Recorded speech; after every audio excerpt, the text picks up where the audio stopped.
Bienvenidos al Post-War Podcast, grabado en el búnker de los estudios Karl Marx, en algún lugar perdido en Berlín.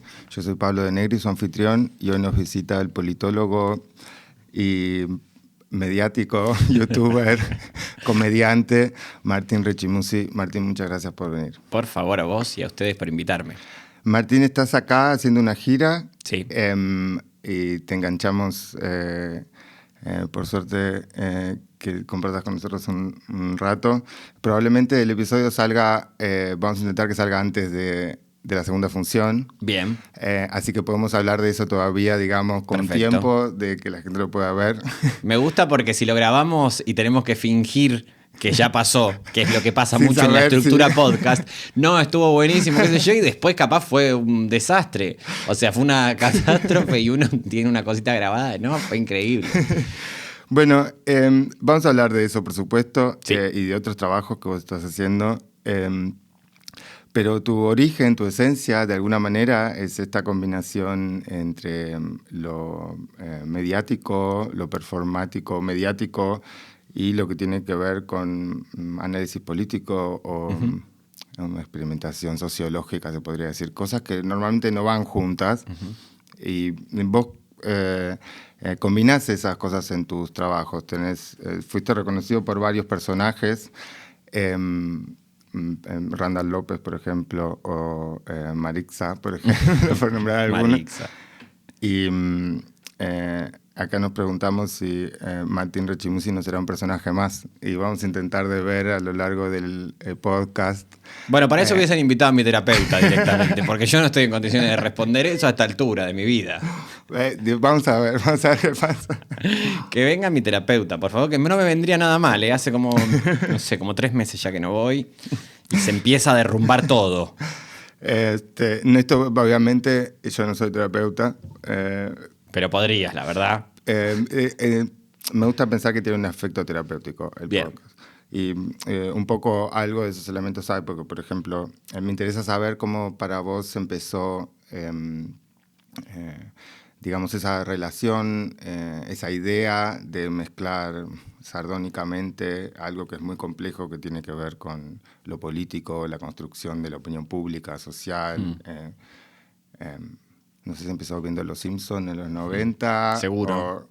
Vos estudiaste politología. Yo estudié ciencia política en la universidad, en la UBA, pero fue una formación realmente muy de acachos en mi caso. Nunca tenía como proyecto situarme en el mundo intelectual o académico, sino que todo lo contrario. Siempre era todo medio para zafar, la verdad. Estoy muy agradecido también a esos años y a toda la gente que me ayudó a que eso suceda. Cosas que me interesaban mucho, pero que también no les daba la onerosidad que se pretende por lo general alrededor de eso, ¿no? Porque obviamente nadie, o sea, ¿quién podría refutar el deseo de tener conocimiento o herramientas? Pero sí en las ritualidades que se dan alrededor, que vuelven a eso exclusivo en un punto, ¿no? En el sentido de la palabra, que excluyen a otros, ¿no? Como una herramienta que disponen algunos en desmedro de que otros no o otras no lo tengan. De modo que mi paso por la universidad siempre fue muy caótico, fue así muy también interceptado por la comedia, porque yo me acuerdo que iba a cursar, pero probablemente hasta hacía 2 o 3 horas antes había estado haciendo un show en el Under, como hacíamos en ese momento, que eran una cantidad de funciones con Mosquito, hacíamos improvisación, entonces era como toda una mezcla de no Mosquito saber. es un profesor de teatro bastante reconocido Sí, en la sí. escena porteña. Exacto, Mosquito Sancineto es un referente de la cultura, fue uno de los primeros en desarrollar la técnica de improvisación en Argentina como formato de show, ¿no? Porque la técnica de improvisación es inmensa. Pero bueno, sí fueron años muy, muy, muy fértiles esos, ¿no? Pero vos no decidiste no estudiar teatro o... No, sí, yo me formé en teatro también, o sea, pero no me formaba en conservatorios. Okay. Me formé con Mosquito, me formé con Augusto Fernández. O sea, alternativo, digamos. Sí, pero no, Augusto Fernández, por ejemplo, es naturalismo, bueno, Ok. ahora ya está muerto, ¿no, Augusto? Pero esa escuela era una... Más tradicionalista. Sí, una búsqueda muy tradicional, espesa, bueno, cada uno tiene su experiencia porque son técnicas y búsquedas que hoy serían imposibles de sostener. En mi caso, bueno, nada, yo creo que que aprendí mucho golpeando el espíritu y el alma en ese momento. Ok. O sea, ¿teatro es algo que siempre sabías que te interesaba hacer? Que no me quedaba otra, casi te diría. ¿No te quedaba otra? No sé si había deseo ahí. Había una imposibilidad de... No me queda otra. Sea encerrado yo solito con una peluca o en un teatro o en una pantalla. Sí. Yo desde chico, nada, me disfrazaba porque sentía la potencia que eso tenía y la necesidad de habitar 1000 mundos desde el disfraz. Pasa un poco con los que estudian historia del arte también. Hay un chiste de Alf muy bueno, de Willy, porque Willy creo estudiar algo técnico y no me acuerdo cómo se llama la mujer, estudió algo historia del arte. Y Willy tira una machista de los 80 que dice, si puedes hacerlo, hazlo. Si no puedes hacerlo, enséñalo. Y si no puedes enseñarlo, estudia historia del arte.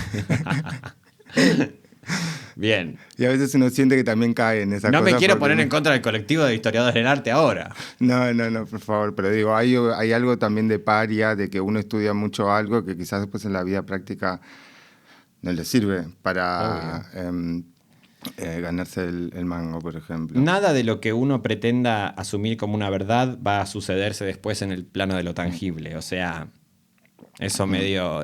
creo que asistimos cada vez más a ese territorio en la pospandemia, ¿no?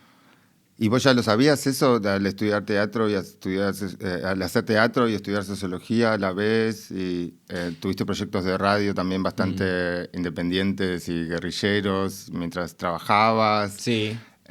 ¿Cuándo adquiriste esa noción de que no era que tenías que hacer solo una cosa, sino que había como una multiplicidad de intereses? Eso me pasó siempre igual. O sea, incluso estando en el colegio yo todo el tiempo estaba buscando actividades para hacer otra cosa distinta a lo propuesto, ¿no? Siempre un deseo mucho de llevar la contra y como decir, bueno, si no puedo esto, voy a tratar de justificarlo y en esa justificación algo de eso aparece, ¿no?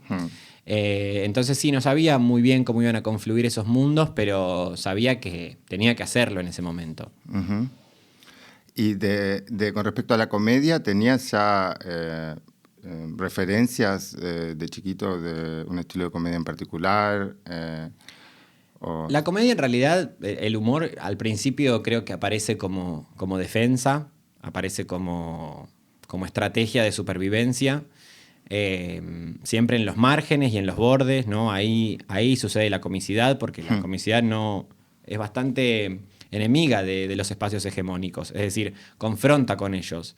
Y las primeras técnicas siempre creo de humor y de ese lenguaje tienen que ver con la mímesis, ¿no? Con el deseo de darle vida a algo, pero desde el tratar de evocarlo. De procesarlo. Las primeras imitaciones, digo, como siempre viene aparejado a eso. Y a mí siempre me gustaban las imitaciones riesgosas, ¿no? No me gustaba imitar al compañero, que también lo hacía, obviamente, porque también ahí en esas manadas que suceden, que por ahí ya no, digo, pero qué sé yo, en las escolaridades de los 90, en donde se daba esos territorios en donde comicidad, bullying, gracia, resistencia, todo era un mismo pasticho, obviamente ahí aparecía todo muy pegoteado, ¿no? Y a mí me gustaba también meterme con lo riesgoso. Eso siempre buscaba el borde. Buscaba hacer parodia de los más rudos, ¿no? También claro. no era un libertador, ¿no? Porque no era un héroe, porque también me burlaba de los débiles. No es que no me la voy a venir a dar de uy. Pero sí, también era como... No había un criterio de selección de esas parodias que tengan que ver con un deseo de libertad, sino que, bueno, me podía meter con gente muy riesgosa, como, qué sé yo, los de los cursos más grandes, los más hegemónicos, los más fuertes, qué sé yo, que si entendían que te estabas burlando, te hacían cagar directamente. Y pero tu noción, tu conocimiento, digamos, de la realidad histórica argentina, ¿de dónde vino esa noción? Porque digo, eso es algo que está siempre en el background de todo lo que vos haces. Eso sí, creo que apareció ya más en mi formación académica. También, o sea, como hijo de los 90, aparece un fenómeno de apatía política muy fuerte ahí, ¿no? Pero al mismo tiempo, bueno, también es difícil hablar en este presente de política porque, al menos creo que en el mundo se está viviendo una situación muy compleja. Yo lo que más conozco es la Argentina y la situación es bastante entristecedora, la verdad, decepcionante. Entonces, bueno, es complejo, digamos, defender con tanta claridad de norte. No quiere decir que uno no pueda, digamos, ver con claridad cómo se dan los distintos procesos políticos. De hecho, es una certeza que en los 90 se daba el fenómeno de desafección política. Pero sí aparecía siempre algún deseo por ahí dando vuelta de entender lo político, de entender la locurita que corta algún bacalao, ¿no? Porque ya... El traumita. Sí. Entonces, nada, me metí a ciencia política porque quería saber de qué se trataba. Pero en tu casa eran de hablar de política. Cero. En mi casa no se hablaba mucho. O sea, se hablaba de política, pero como se habla de cualquier otro tema. En mi ¿no? casa era... en la mesa no se habla de política, Claro. de religión y de fútbol. Y bueno, no hay cosa más política Mormones que establecer. eran en mi familia en esa época, imagínate. O sea, No, sí, claro. y eran los 90, es decir, lo Y único sí. que había era eso. ¿Y de qué hablaban si no podían hablar de esas tres cosas? Bueno, a mi hija Porque le de sexo interesaban imagino cosas- que tampoco. No, obvio que no. Pero bueno, a mi vieja sí le interesaban cosas muy interesantes de filosofía y de qué sé yo. Y yo me acuerdo viendo la tele, los comentarios de mi vieja, por más de que nos hablaba de política, y los comentarios de mi vieja viendo la tele me dieron una noción de análisis político, Claro. de cómo una persona puede estar diciendo una cosa en relación a cierto interés, por ejemplo. Bien. Por eso siento que uno siempre lo trae de algún lado y me preguntaba en tu caso esa como suspicacia con respecto a la construcción del discurso, de dónde vino originalmente. Mira, mi abuela miraba Hora Clave, me acuerdo, con Grondona, y era un programa que yo con 5 años Todas las abuelas miraban Hora me Clave. sentaba a mirar, como que me interesaba. Me interesaba lo que pasaba ahí. Obviamente no tenía herramientas para entender qué estaban diciendo, pero sí era como una cosa que no me parecía nada aburrido. Sí, por ejemplo, un partido de fútbol era lo mismo que pegarme un tiro en la cabeza. Sí, para mí también. Era la muerte. Somos de ese 1% de Argentina. Más o menos, ¿eh? La verdad que es el 1% que habla, porque los demás, cuando empezás a rascar un poquito... Yo me sentí siempre muy marginal porque no me gusta el fútbol. Y sí, terrible. Te Casi entiendo. no argentino. Sí, casi no chabón argentino, porque la construcción de la masculinidad en ese tiempo estaba muy sujeta a la relación con el fútbol. Y era una época, sí, bueno, cuando hablamos de los 90 también de vaciamiento del pensamiento crítico, de vaciamiento de la ideologización de los debates, de una cosa muy superflua. Y por eso me interesa también lo que vos después terminaste haciendo, que vamos a hablar, que es un poco esa combinación, digamos, aceptando esas cosas que son elementos de nuestra identidad argentina, que son elementos de la entidad del consumo de la cultura popular, digamos, el Star System de la televisión argentina y demás, ¿no? Sí. Y vos articulás eso sumándole algo que en los 90 era imposible de hacer, digamos, que es también hablar directamente sobre qué pasa ahí con la construcción del discurso, lo simbólico. Vos hablas de la intoxicación simbólica. ¿Cómo fuiste construyendo esas ideas? Porque vos no te considerás académico, pero al final terminaste dando hace poco una charla en la Universidad de La Plata, creo, sobre todos conceptos que vos fuiste desarrollando en tu YouTube. Sí. Sí, en realidad me invitan mucho a charlas en universidades, más que nada por el vínculo con les pibes, las pibas, los pibes y los profesores. Más que nada por eso, porque es algo que sale más de ellos que por ahí de las cúpulas dirigenciales o las direcciones porque obviamente yo no asisto a esos mundos del congreso, de la cuestión de intercambiar esas cuotas de prestigio. Entonces me invitan bastante, a veces acepto y hay veces que no. La última, esta a la que haces referencia, acepté porque me había preocupado esencialmente, algo que me sigue preocupando y angustiando sería más la palabra, que tiene que ver con esta situación de nueva apatía y ya no, digamos, sujeta a la pregunta sobre quiénes ocupan tal cargo. no a ese tipo de disputas políticas, a esa militancia por ahí más partidaria o coyuntural, sino ya una apatía a la posibilidad de preguntarse y imaginar que todo puede ser diferente, ¿no? Entonces, frente a eso dije, bueno, me invitan a esta charla y voy a disponer, digamos, de mis pocas herramientas, de mis preguntas y de mi delirio, pero para poner un poco en evidencia esto de que por más que nos pongamos de acuerdo en una idea u otra o le llamemos con palabras decorosas a un proceso, si no hay un hambre de transformación no sirve nada para un carajo. Si está todo chato, gris y muerto a ese nivel, bueno, el palabrerío elegante no tiene raíz. Y hay mucho que se dirime justamente en los medios, en los nuevos medios, de cual vos formas parte como influencer. Por eso te invitan ahora a la tele tradicional también, porque Claro. sos influencer en los... Exacto. Pero hay algo que se dirime en ese nivel del debate simbólico, digamos. Y a mí me parecieron muy interesantes los ítems de los temas de los que vos hablaste en esa charla motivacional, porque es realmente muy interesante, incluso para gente que está estudiando comunicación, ¿no? Porque tiene que ver con cómo se dirime eso en el terreno de la vida real, ¿no? Que Sí. finalmente es entre eso, los presidentes escriben un tuit a las 2 de la mañana y esa cosa de los nuevos medios con una velocidad que a muchos nos supera, digamos. Sí, obvio. Nos cuesta seguirles. Sí, en realidad creo que también hay en esas nuevas formas, hay construcciones de sentido que digamos, pretenden de alguna manera construir una palabra o poner alguna cristalización de sentido frente a algo que en realidad hay poderes que son muy estables, ¿no?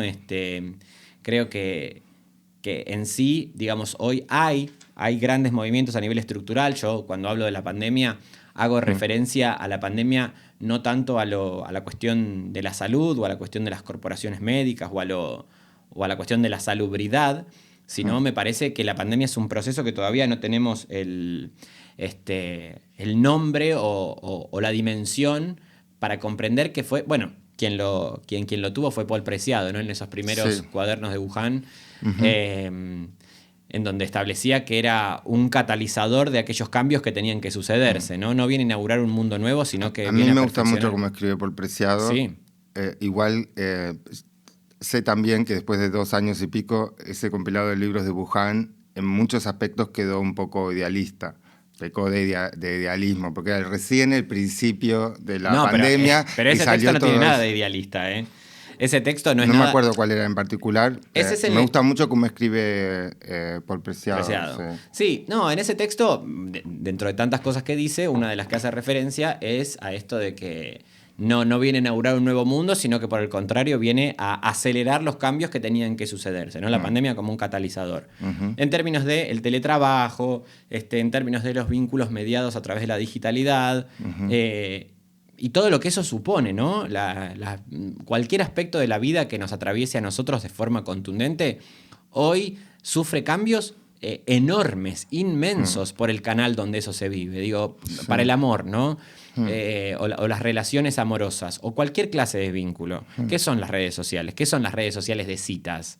La posibilidad de saber que yo eso lo vivo como algo súper positivo. Yo las uso, me parecen increíbles. Hoy por hoy es el único espacio donde se dirime esa relación amorosa, donde se le puede dar un punto de partida. Exacto. Obviamente, creerle a eso, digamos, en su propuesta cerrada, bueno, sí, es pecar de inocente, ¿no? Pero digo, la posibilidad de por ahí encontrarte con personas, ya no por el hecho de que están cerca cercano a tu realidad, cercano a tu entorno, cercano a tu cuerpo, sino de que podés imaginar el pasar tu tiempo vital con personas que por ahí no hubieses conocido de otra manera. A mí eso me parece genial.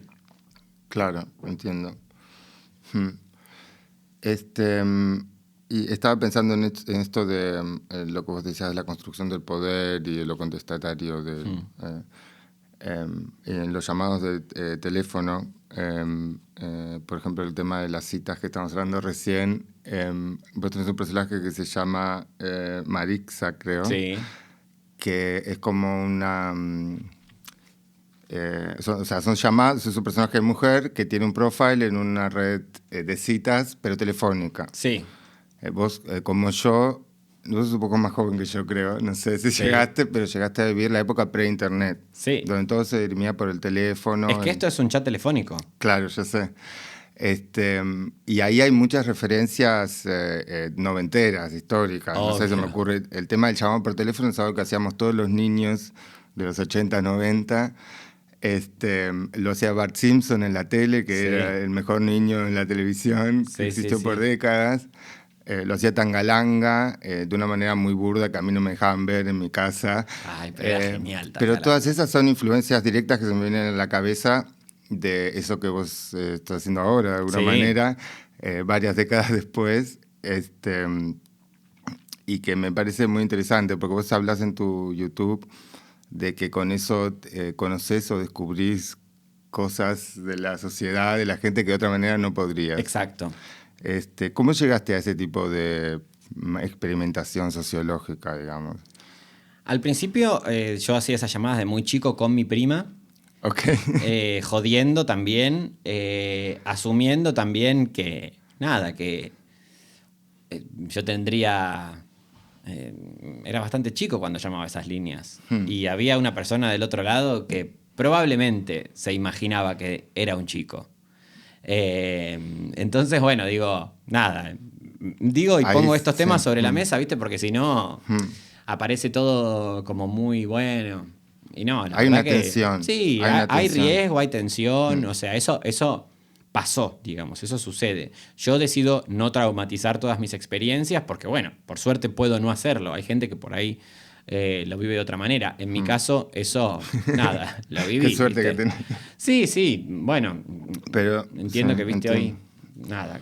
Y ahí entendiste que había algo ahí que era, digamos, había una tensión Algo ahí. me pasaba a mí ahí. Claro, entiendo. Después lo empezamos a hacer públicamente en una radio con Noelia Custodio. Sí, ya sé, en la hora doble. En la hora doble, exacto. Que producía, no, que conducía Simonetti, de País de Claro, Boludos. conducía Simonetti, estaba yo también, y Noelia producía.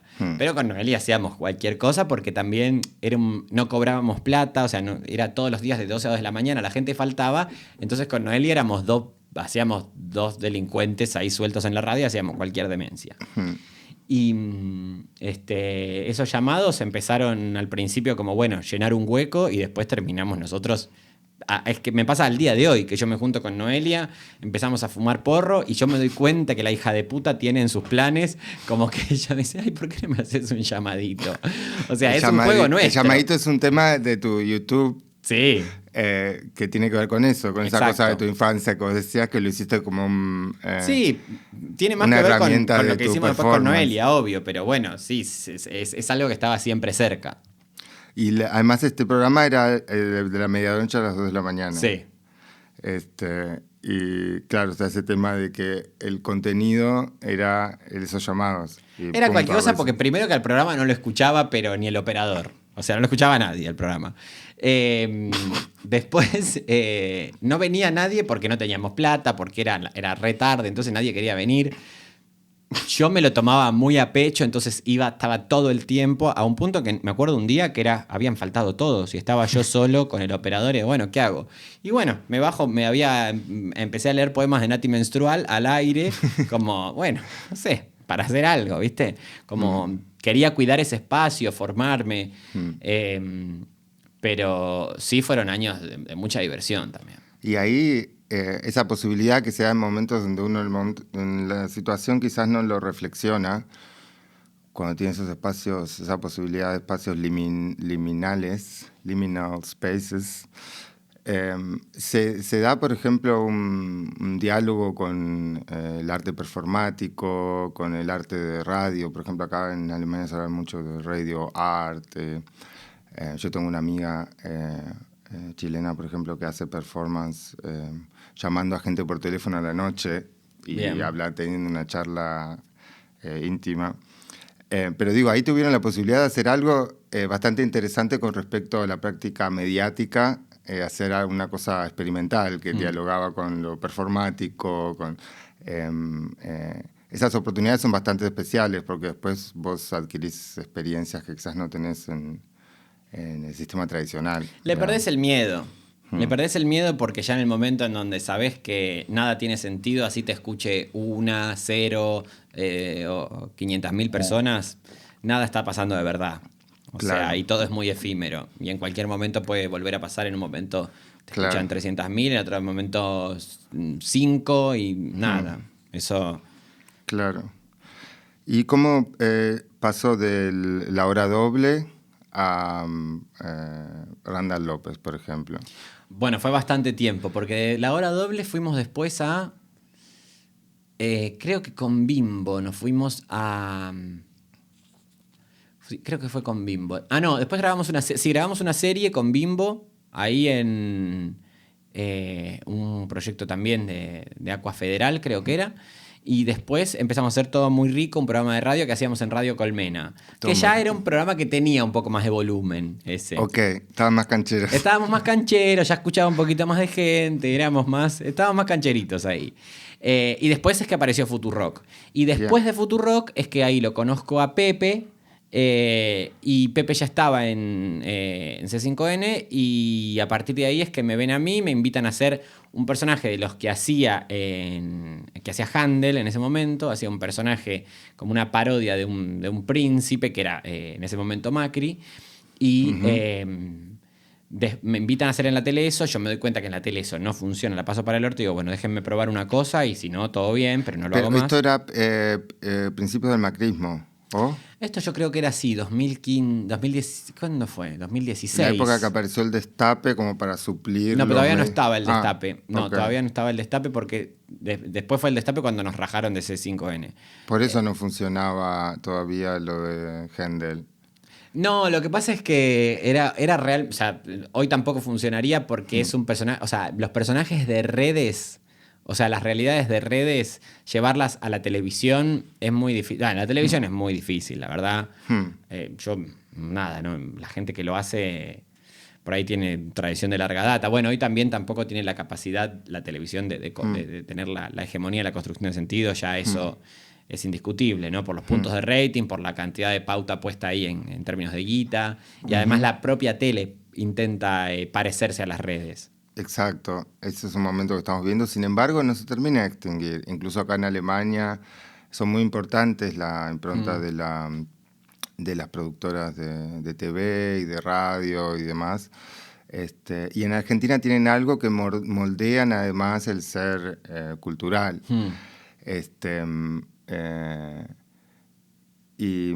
Por ejemplo, esa posibilidad que se dio cuando apareció apareció el Destape como para suplir una falta del principio del gobierno de Macri. Incluso creo que ya en C5N estaba el Cadete, sí. Que era una cosa un poco... Ahí me parece que hubo como una cosa un poco inesperada con ese personaje, del tema de hacer humor sobre algo en un momento en que estaba todo recontra mal y que era completamente inesperado hacer humor, y sin embargo muchos los tomaron como algo muy interesante, como para poder procesar algo recontra jodido que estaba pasando. Y tu personaje del Randall López, por ejemplo, para mí en particular es muy revelador y muy sano en el sentido de que podía trabajar eso desde el lugar del humor, pero con mucho, digamos, explicando a la vez mucha verdad, más allá de toda el acting, digamos, ¿no? De la exageración. Sí, era una intervención humorístico-política en todas sus acepciones, en donde lo que predomina ahí, en realidad, la virtud del experimento es la capacidad que tienen los medios de construir sentido velozmente. De eso se trata el experimento. Entiendo. O sea, porque sobre eso. Para explicarlo, Randall López era un reportero que tenía un micrófono que decía CNN, como si fuera de CNN, pero estaba un poco exagerado el personaje, Sí. con cuestión de que la gente que lo creía verdad era porque quería que sea verdad. Sí. Y había todo un juego en ese tema de la gente que no quería ver que era un personaje armado el tuyo, y lo que cuán fácil se aceptan o se denuncian todo un montón, toda una artillería de construcciones que están en la opinión pública y que muchas veces nada tiene que ver con la verdad, tiene que ver solo con un imaginario que... no me acuerdo, ahora no me acuerdo, pero lo de las ballenas robadas, Sí, sí, o cualquier cosa que vos digas, no importa, digamos, el tono. Y eso a mí me parecía muy interesante, me parecía como una forma de usar el humor para trabajar eso que es tremendo, que mucha gente no puede enfrentarse a esa tensión que existe en la Argentina, de tanta carga de discurso de un lado y del otro, digamos. Algo muy liberador. Me parece que eso tenía mucho valor. Sí, sí, era, bueno, por ahí para mí que lo hacía era bastante complejo, era complicado, era también un personaje riesgoso, o sea, era un personaje que tenía mucha visibilidad, eh, pero bueno, también era algo que no me quedaba otra que hacerlo, porque yo no comulgo mucho con esto de que, bueno, no conviene hacerlo por algo, se me ocurre o me atraviesa, lo tengo que hacer. O sea, me pasa eso un poco. Y sí, era realmente en ese momento donde estaban sobre la mesa la fake news, ¿no? Claro. Y la fake news también como una forma moderna de llamar a un mecanismo histórico, qué sé yo, desde el sofismo, ¿no? Sí, sí, sí. Es algo que existió siempre, digamos. Claro. La construcción hegemónica desde el poder, desde el bloque del consenso, digo, siempre se valió de esas herramientas. Menos sofisticadas, pero digo, también es algo que pasa hoy, ¿no? En las redes, no es que estamos liberados, sino que, bueno, hoy por ahí es otro mundo, es un mundo de segmentos que se habita de otra manera, pero eso, digo, sigue existiendo. Y leí en una nota tuya que dijiste que te dan más náuseas las ideas que los olores. Y en ese momento pensé, ¿cómo pudo, digamos, hacer Randall López sin descomponerse? ¿Dije eso? Me pareció tan graciosa mi relación de pensamientos que te lo quería decir. No, pero las ideas de cosas asquerosas... Dijiste que las ideas te daban más náuseas que los olores. Yo pensé, ¿cómo tuvo el estómago, digamos, para hacer Randall López? Pero no esas ideas. No esas ideas, las debatibles y qué sé yo. No, la idea de algo asqueroso a mí me destruye. Ok. La idea de algo asqueroso. Me la anoté simplemente porque la línea de pensamiento me pareció muy graciosa. Ok. Y vos hablas mucho también sobre esto del post-cine, digamos, el post los medios tradicionales. Jugás mucho con eso. Y más allá que sos invitado en TV o un personaje de TV, también ahora más bien como youtuber, como creador de los nuevos medios, digamos. ¿Cómo ves vos esa relación? Es decir, por un lado tu contenido trabaja mucho sobre esta identidad argentina que es el Star System de la tele, la herencia de los 80, de los 90. Sí. Y a la vez hablas, eso es lo que decíamos antes, que en los 90 hubiera sido imposible hacer como producto. A la vez hablas de cómo se construye este sentido, que por más que uno sea parte, por más que sea parte nuestro, es una construcción, digamos, estamos todos atravesados por eso, digamos. ¿Cómo ves que esta transición se da? Digamos, dado que vos, más allá de ser un creador de los nuevos medios, trabajás mucho con esa identidad que eso es pre-internet, digamos. Sí, yo creo que la novedad ahora es que no se necesita el oficio de ser público o pública para tener visibilidad, ¿no? O sea, yo miro muy de cerca TikTok, que es algo que me apasiona, y veo que por ahí hay gente que ni siquiera tiene las ganas de esgrimirse como trabajador o trabajadora de la cultura, sea como pensador, como pensadora, como artista, como cantante, no, prefieren sino de que se hacerse mandan. tiktokers antes de ir a la universidad. Acá pasa mucho eso ahora. En vez de ir a la universidad dicen, no, mamá, quiero ser tiktoker. Y sí, es posible, pero qué sé yo, antes parecía lo de ser astronauta y bueno, no sé si hay... Yo sigo queriendo ser astronauta. Y bueno, estás a tiempo. No, en realidad no, la verdad que no. Yo soy secundario en filosofía y letras, o sea, matemáticas, no puedo hacer tipo un cálculo muy... No puedo ser astronauta. No creo. Pero digo que ¿Qué sensación tenés de cómo se da este cambio, ¿no? Porque es verdad que estamos en un post. Sí. Estamos en un post desde que, creo que de los 80, de los estudios de las teorías de medios y todo, ya se hablaba de una postcultura, de un postmodernismo, de un post-discurso. Estamos en eso hace varias décadas, digamos, ¿no? ¿Cómo vivís vos? Vos cuando hablas de que hay medios... o esta cosa post-cine, post-medios que vos habitás y sos activo en eso...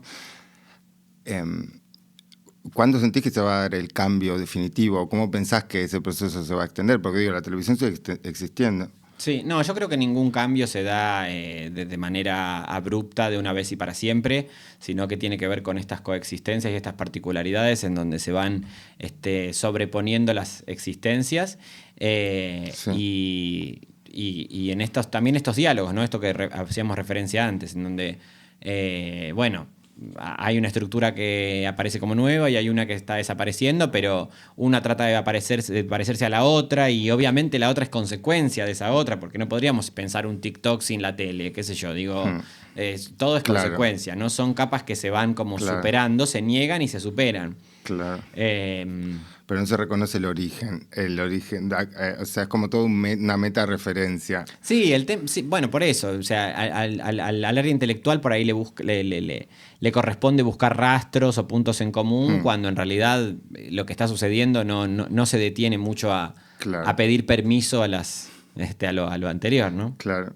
Sabes que yo pensé en un antecedente de Randall López. La historia del videoarte argentino. Jorge Laferla es uno de los pioneros de videoarte y tenía una serie de trabajos de Valdés. Valdés era un reportero, también como si fuera de la CNN y transmitía desde La Puna, qué sé yo. Yo lo quiero mucho a Jorge y además tuve la suerte de chiquito de hacer asistencia de producción para uno de los videos de Valdés. Con lo cual ahí, por ejemplo, hay un antecedente en la historia del videoarte de Valdés en ese sentido, de construir esta idea como un poco monopolizada de los medios, ¿no? Y ponerlo eso en juego en el mundo real, digamos. Eso a mí me parece muy interesante. Bien, lo investigaré. Y vos estudiaste teatro, pero después seguiste haciendo cursos de improvisación y demás. Sé que la conociste a Noelia Custodio, con la cual haces muchas colaboraciones y demás, tu amiga directamente. Mi amiga. En un curso de improvisación. ¿Cuántos cursos de improvisación hiciste? Mucho. Y mira, hice bastantes cursos, pero la improvisación también es un oficio que se hace improvisando. Entonces, eso... Nunca en mi vida pensé que iba a tener que ir a un curso de improvisación, pero ahora acabo este podcast digo, puta madre. Y está muy bueno. Cosas de gente de teatro como... Sí, yo en realidad creo que la improvisación es una forma de construcción de saberes, ¿no? O sea, creo que es mucho más amplio que la disciplina teatral. Lo que tiene la lógica teatral es que recupera el juego, entonces lo vuelve todo mucho más posible. Claro. Vos hablás también mucho sobre economía. No solo hablas sobre filosofía existencial, hablas cosas de economía en tu podcast. Por eso me refiero a hablar de si Martín Rechimusi también es un personaje más, el youtuber. Sí. Porque me parece muy interesante, porque en general el ámbito de las preguntas que se le hacen a los youtubers van del ámbito de qué comiste a la mañana. Pero a vos de repente te preguntan cuál es el problema de la política mundial. Sí. Y vos intentás hacer una respuesta, pero la respuesta que vos intentás hacer de tu lugar es tan correcta en sentidos terminológicos, ¿entendés? Por más que no quieras explicar. Y hay mucho de eso, hablas mucho de construcción de sí mismo. Hay cosas muy Foucaultianas, por ejemplo, lo que hablas y demás. ¿Tenés como una afición por la filosofía, más allá que no te dediques a eso? ¿Te inspira en lo que haces poder pensar en esas cosas? Mira, yo creo que cualquier persona que habita preguntas está asistiendo a un fenómeno filosófico. Sí, estoy como en una... porque trabajo de eso, básicamente, entonces siempre estoy como inquieto. Trato siempre de que eso tenga un carácter propositivo, ¿no? De que esas preguntas vayan hacia algún lugar y de que tengan, al menos de mi parte, no es la pregunta por la pregunta, sino de que en mi caso yo le doy salida a través de un personaje, ¿no? El desquicio, el delirio, la risa. Ese es el último objetivo, hacer reír, ¿viste? Como, no pretendo mucho más que eso, digamos. La verdad que no me siento en condiciones de suponer un objetivo mucho más grande. Me parece importante, sí, por supuesto, pero siempre está todo orientado a que la risa se suceda, ¿no? Y bueno, para que la risa suceda muchas veces hay que bucear un poco en... Irrumpe la risa. Sí. Vos hablas también a veces del happening y demás. Sí. Entiendo que es parte del personaje, pero es obvio que tenés por lo menos una referencia a todos estos Sí. Conceptos. Y eso me parece que hace muy rico, digamos, lo que vos haces, ¿entendés? Muchas gracias. Porque le agrega esa dimensión, que es lo que genera también pensamiento crítico. Eso puede uno hacerlo o no hacerlo trabajando en el entretenimiento, digamos. Es una elección, supongo. Puedes hacer entretenimiento sin generar pensamiento crítico. ¿Vos cómo lo ves eso? Bueno, una reflexión siempre supone un ejercicio crítico, sea para reafirmarla, porque cuando aparece la crítica aparece la posibilidad de que las cosas sean de una manera distinta. Entonces, siempre si aparece la crítica, aparece la posibilidad de que eso sea o no así. Entonces ya, bueno, ahí aparece la elegibilidad. Quien no tiene la crítica no tiene la posibilidad de pensarse de una manera distinta. Y la crítica también no siempre es, digamos, un terreno cerrado, ¿no? También uno critica y asiste a un terreno que después ese terreno también es criticado y criticable. No existe nada absoluto en un punto, ¿no? Me parece que... Sí. Hay algo de la estructura de la comedia a nivel semiológico que tiene que ver justamente con subvertir el orden esperado de los signos, de lo que va a pasar, del lenguaje. Exacto. Que viene el tren y la vía dobla, pero el tren sigue de largo, por ejemplo. Exacto. Subvertir ese orden esperado. Y ahí es donde el humor puede tener una función política, digamos. Lo imprevisible. ¿No? Sí, ideológica. Sí, exacto. Hay otro antecedente, no antecedente, pero hay una relación, no sé si ves The Daily Show, es uno de estos night shows de Trevor Noah, un neoyorquino, que es sudafricano neoyorquino. Y hay uno que es un notero que se llama Jordan Klepper, muy bueno, lo tenés que ver, que es el que va a las marchas de los pro-Trump. Y logra algo muy similar a lo que pasaba con Randall López. Sí, ya sé. Es muy interesante. Sí, me lo han mandado. Sí. Es muy interesante, tenés que verlo.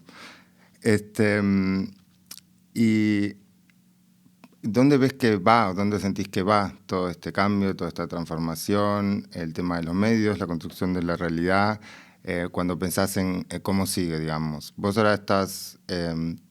muy activo, haces un montón de proyectos a la vez.